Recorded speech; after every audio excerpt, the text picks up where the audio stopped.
Hi and welcome to the presentation. This is a part of 32nd Canadian Conference on Computational Geometry, and this is joint work with Professor Niltara and Harshit.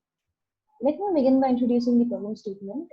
We are given a set of red points and a set of blue points, and the question is, can we separate R from B by using at most k lines? Another variant of the problem is, can the separation be achieved by using k axis parallel lines, meaning either vertical or horizontal lines? In this work, we also introduce one more version wherein we restrict the number of horizontal lines to be p and the number of vertical lines to be q. In the literature, there are some known hardness results for red-blue separation using arbitrary lines, and the problem is long known to be NP-complete and APX hard, and recently been shown to be W1 hard as well when parameterized to solution size. Axis parallel case is an FPT when parameterized to solution size. Given these hardness results, the next question that arises is, are there any special cases based on the geometry of the points for which there are polytime algorithms? And interestingly, the answer for this question is yes, when the points lie on a circle. We show that both arbitrary and axis parallel separation in this case admit exact polytime algorithms. We also establish a hardness result for PQ separation when parameterized by P, which is the budget for horizontal lines. So let's start with an easy case of arbitrary lines. So recall that the points are lying on a circle. We define a chunk to be the maximal sequence of monochromatic points and a switch to be that arc of the circle which lies between a red chunk and a blue chunk. So the top three blue points form a chunk and this arc of the circle form a switch. So the strategy to separate these points is to fix a color and then protect each chunk of that color by solution lines passing through the adjacent switches. Like this. So essentially, we are greedily choosing points from the switches and adding lines joining them into a solution set, which makes this algorithm no worse than polytime in the size of the input. Moving to the axis parallel case, here we are given a point set and we first construct an auxiliary graph.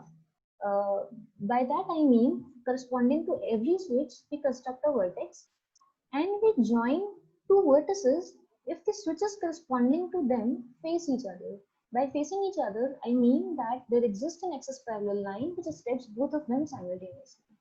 So in this case, the auxiliary graph looks something like this. We also have an isolated vertex S4 because the switch S4 do not face any other switch, either vertically or horizontally. So this is the construction of auxiliary graph. Once we do that, we compute the edge cover of this graph. By that I mean a subset of edges which covers every vertex. For example, in this graph, these red lines form an edge cover, and we can also see that it is indeed the minimum edge cover because if we remove any one of the red line, then there will be a vertex which will not be incident to any red edge. Therefore, the set of red lines form an MEC of this graph. So given this set of points, once we construct the auxiliary graph, we compute its minimum edge cover, which is polynomial time solvable, and we also keep track of the isolated vertices. Once we do that, corresponding to every edge in the edge cover, for example S1 and S6, we add a line in the solution set, stabbing the switches S1 and S6, and we are sure that such an axis parallel line will always exist because that was how the edges of auxiliary graph were constructed. So we do that for every edge in the MEC and also for the isolated vertex. Here we can see that the separation is still not achieved because there is a pair not separated. So what we'll do is we'll not introduce any extra line, but we'll just flip the orientation of one of these lines to achieve the separation. The idea is the number of lines that are required to separate this point is these points are essentially the cardinality of the minimum edge cover and the number of isolated vertices in the auxiliary graph. So in a nutshell, the algorithm goes like constructing the auxiliary graph, tracking the isolated vertices, computing the MEC of the connected component, and corresponding to every edge, adding a line in the solution, corresponding to every isolated switch, adding another line in the solution. The union of these lines initially might not form a solution, but the claim is they can be modified or flipped to reach a solution. And the proof of this algorithm is essentially case analysis. Uh, Here, suppose by these set of solution lines, the solution is not achieved. There are points, there are boxes which are non-monochromatic, boxes from the solution lines which are non-monochromatic. Suppose we are in the case when there is a small non-monochromatic box that we encounter encounter for the first time sweeping the circle from above. In this case, we can easily flip this dashed line because we know that this red and blue point will be protected by the bottom line of the box from the rest of the circle.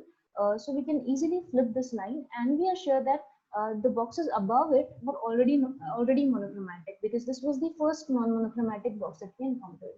So a flipping strategy exists in this case. Now, if this box was either vertical or below the origin, the same strategy works for that as well.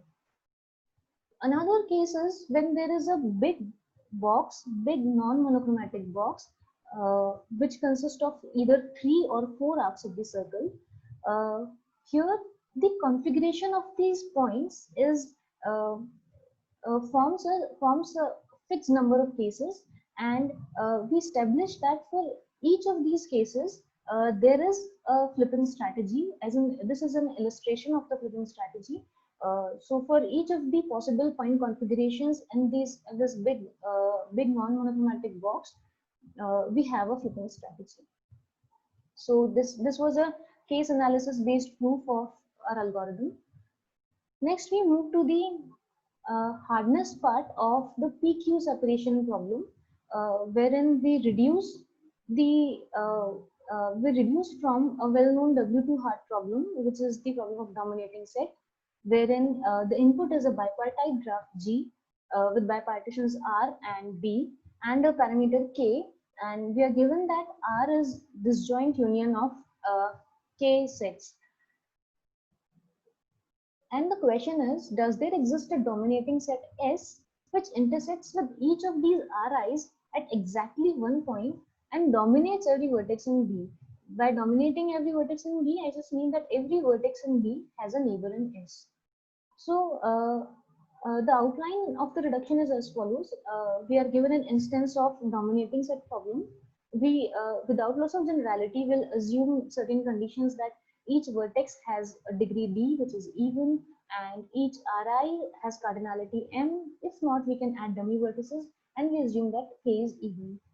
Now we construct an instance of PQ axis parallel separation problem.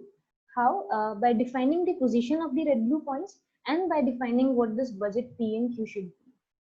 So for that, what we do is we first construct a big bounding box and we divide it into horizontal and vertical tracks. We divide it into K plus 2 horizontal tracks.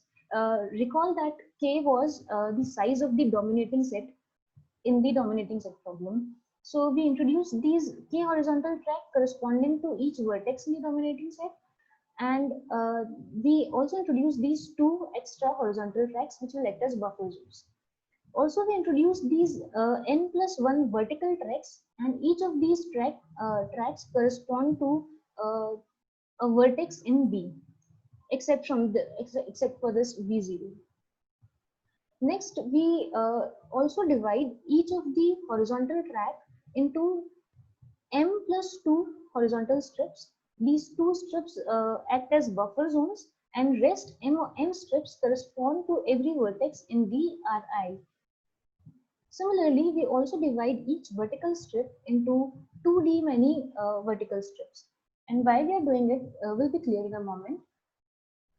Now we position red and a blue point pair in each of the horizontal track in the buffer zones. If I is even, we start with the red point, and if I is odd, we start with a blue point. We do so because we now want to, and the x coordinate of all these points is same, so these points cannot be separated by a vertical line. We will definitely need a horizontal line to separate them. We do this for every horizontal track, and by this we ensure that there should be a horizontal line in each of the horizontal track which should separate these points. Now that horizontal line may lie in any one of these m horizontal strips, which one it should be is determined by the functional points. These functional points also encode the structure of the graph. By that I mean, suppose there is a vertex vi, which is a neighbor of, let's say, third vertex in Ri. Then corresponding to that intersection in the vith strip, we will create a red point in the bottom corner and a blue point in the top corner, uh, depending upon whether I is even or not. If I is odd, we'll reverse this parity. We do this to ensure the existence of the existence of a particular horizontal line which will separate these two selector points and these two functional points simultaneously. Also, we need to be sure that these two functional points are not separated by any vertical line, and will ensure that by choosing the budget of vertical lines appropriately small and utilizing that small budget in separating these guard points. So in every vertical strip, we also introduce uh, these red and blue points alternately in every even strip. These are these were 2D many vertical strips. We introduce D many guard points, and these D many guard points will need D minus 1 many vertical lines to separate them. This is just to utilize the budget of vertical lines. Next, we also introduce these enforcer points, uh, 3 pairs of enforcer points precisely, and this is done only to separate all the selector points from the functional points, and all the guard points which will create here in the H0 from the functional points. These 3 lines will act as a fence for rest of the points, and we will add these 3 lines, 2 horizontal and 1 vertical, into our solution. Now we define the budget. The budget for horizontal lines is k plus 2. Why? Because we need k horizontal lines to separate the selector points, and 2 horizontal lines for the 2 pairs of enforcer points. Also, we define the budget of vertical lines to be essentially d minus 1 times n for every vertex. For every vertex we have a vertical strip, and in that vertical strip we will utilize this d minus 1 many lines, and this one line is again for the enforcer point. So with this budget in mind, we can show the equivalence of dominating set problem and the excess parallel red blue separation problem with p many horizontal lines and q many vertical lines. I'll skip the equivalence part in the interest of time. So coming to the concluding remarks, we showed that there are polytime algorithms for separation of red blue points using arbitrary or excess parallel lines, and there is a hardness result when we for the version of PQAPR based on parameterized pairing. The next open question is, can the algorithm for that we just discussed for the case of points lying in a circle be generalized to points lying in a convex position? And this is the question that we'll try to answer in the general version of this paper. And yeah, on that note, and in the interest of time, I'll take a pause here, and thanks for attending the presentation. Thank you.